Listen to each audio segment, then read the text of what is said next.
Vinny, but I'm definitely all eyes has to be on big boy Reliance Industries, isn't it? Absolutely, all eyes are going to be on that one. And why? Because obviously, when you look at it, Reliance is actually the only Nifty over 50 or so stock which is in the oversold territory as well. And when you look at it, it is falling for the fifth straight session. So why is it falling? What is ailing Reliance? Let's decode that on Buy Now Sell Now Lens today. And to decode that, we have Soumeet joining in us as well. Soumeet, what is it that is impacting Reliance? Being the only Nifty stock being in that oversold territory, that's a very big thing that actually comes in for Reliance. Well, firstly, if you see every time in the last 5 years, whenever the stock has been in the oversold territory, to be precise, it has been in the oversold territory around 8 odd times, and after a brief consolidation around those levels, the stock has always managed to gain.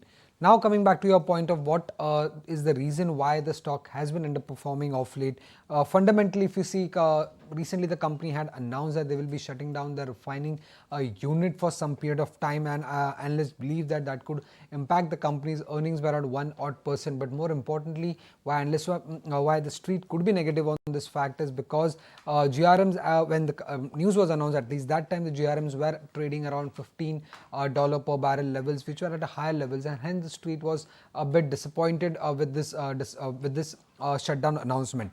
Apart from this, investors and shareholders were expecting the company to announce the demerger of the retail and telecom arm. Now this could be one of the key triggers for Reliance Industries. However, the company did not make any such announcement, and hence there was some disappointment among the investor community as well regarding this.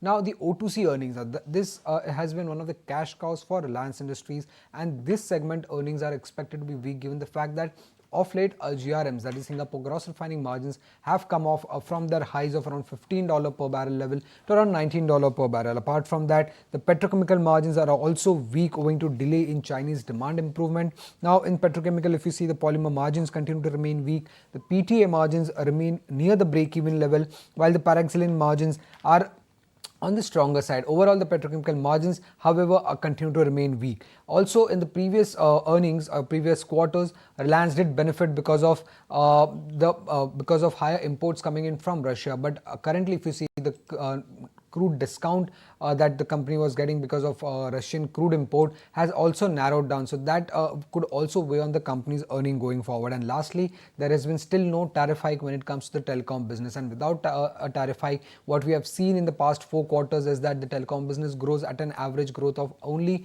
2%, and tariff hike is the only thing that could lead to a higher growth when it comes to the telecom business. Hence, these are broadly the factors why Reliance Industries has been underperforming the benchmark. The benchmark is up around 9 odd%, but Reliance is up just 1% on a year-to-date basis. Alright, so that's the reason why Reliance Industries is underperforming, is what you have to say. You also spoke about the technical aspect, given the fact there's the only Nifty stock which is in the oversold territory. So let's actually pose that question to Kunal also, because we have Kunal also joining us in the studios right now. Very good afternoon, I beg your pardon, good morning to you, Kunal. And let's talk about what's happening with Reliance Industries. We had Soumeet just now actually decode the fact that that's the only Nifty 50 stock which is in the oversold territory. What are your technical analysis or indications telling you about Reliance Industries? When is it all set to actually go back into the positive territory? When is it going to get over from the oversold territory as per se? See, I think there are 2 points over here. One is, of course, that the stock is oversold, which means that entering the trade over here could be very, very attractive.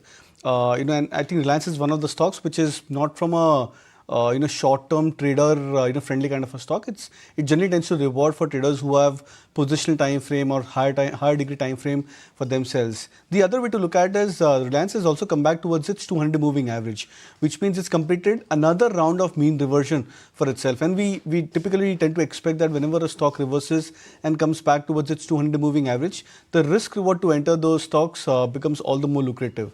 Now the only question is that if the stock is into extreme oversold territory, we ideally would have expected a bounce on an immediate basis, but the bounce is not happening, which means that maybe some more pain could be left. Another 50-70 points on the downside could be expected, but that should not deter a positional trader for investing into the stock at current levels. So net, my belief is that at current levels, traders with a higher degree time frame should look to start buying Reliance Industries. Right, okay, that's the view coming in from Kunal on Reliance Industries, but also we have Sharmila Joshi joining in with us as well. And Sharmila, very good morning to you. And what is your view on Reliance? All the technical fronts, yes, the indications coming in there, but fundamentally, Reliance Industries, would that be a buy for you? Yes, in a single word, yes. And while I do, meaning I've been listening to the sort of cons against it, but I think you need to keep in mind one that their base, their business, their petrochemical business, which is their base business, has stabilized. It's now that we are a mature business, and honestly, I don't think that anybody who buys into Reliance at this point in time is really looking at that to sort of give them the growth. What has really been working for Reliance, has been the telecom business, has been their retail business, and very recently they demerged their financial services business, Geo Financial Services. And I would think that a lot of this drop has come because that value has moved out of the company and it is now a separate listed entity. So these kind of things could happen going forward because the market has been expecting telecom, retail, etc. to for that value unlock to happen. So it's the new businesses that really keep me interested in Reliance even at this point in time. And the second good thing that two good things actually I would say. One was when Geo Financial Services was delisting, they gave a base price, which I think is still lower than the price the stock is trading at today, which I think is what any good sort of company with good corporate governance should do because they gave a very realistic picture of where the business stands today. Market may assign any value to it depending on what they see the future as, but they assigned a very realistic value to it. And secondly, the succession plan because when the company is as large and has as many varied interests as Reliance does, these things could become messy going ahead.